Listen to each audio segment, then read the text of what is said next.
G'day, Big V. Division 2 women here today, and we're going to discuss a very, very specific award and a very well-deserving award for some of our younger players moving up into the senior program. Mark, tell us about this award. The award is the Youth Player of the Year award, Ted, and it's an award that's designed to recognise the Youth League eligible players who have made the transition to senior basketball.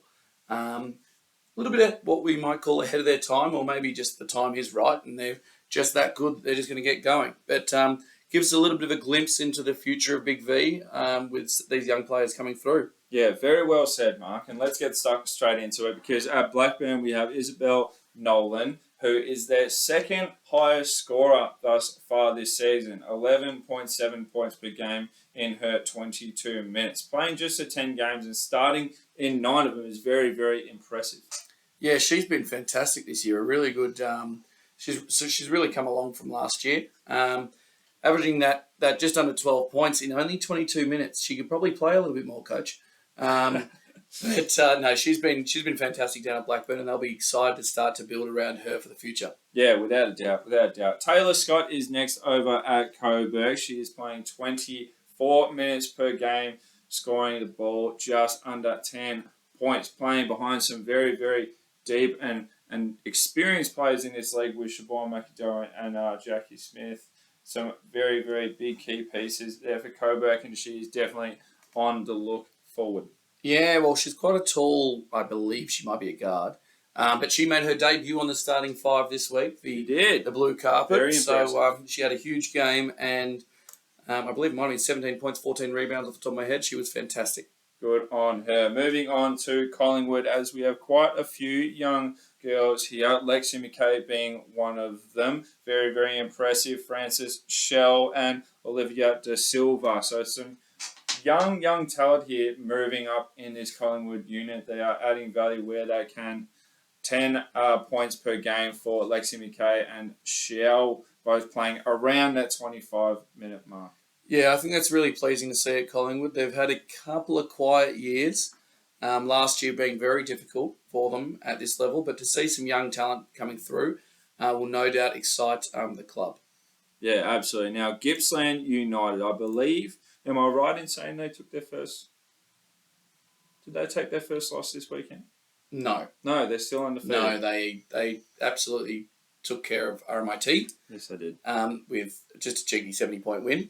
But they are dominated by youth across the board there, Ted. They're you got the Arneson sisters, you got Schultz, you got Tuplin, Hogg, I think Macy McLeod. Don't hold me to that. But and then Joanna Watson as well. So they've just got a wealth of talent led by veteran Mackenzie Miller. They're looking the goods, aren't they, Ted? They really are. It's going to be hard to see who out of this crop is going to sort of fit the criteria for this award, because they sort of keep stealing points off each other. Exactly. I mean, Arneson, she plays regularly off the bench, 13 points a game, and she rebounds really well. And then Schultz has some really big games and just a super athlete.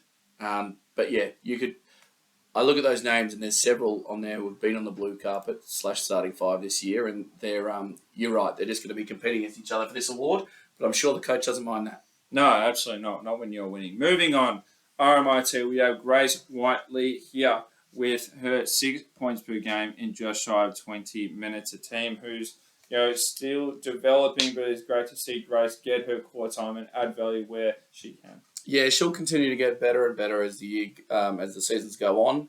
RMIT will be hoping to keep her around, and she'll continue to grow with the team. Yeah, absolutely. Surf Coast, now we have Molly Kent. Molly Kent is playing behind some very, very talented players with Hollywood Scannell and Kim Hammond. She is doing very well herself, playing just shy of 20 minutes. Just the 3.8 points per game. But again, playing those 20 minutes, they must see something in it, and we do too. Yeah, certainly. I think she was their main players are a little bit of more veteran status, so her coming through is really exciting for Surf Coast, and she'll continue to grow with the team as well. Absolutely. Who have we got last to round it out at Wallen, Mark? At Wallen, we've got Abby Dalmau. However I say that, and I apologise.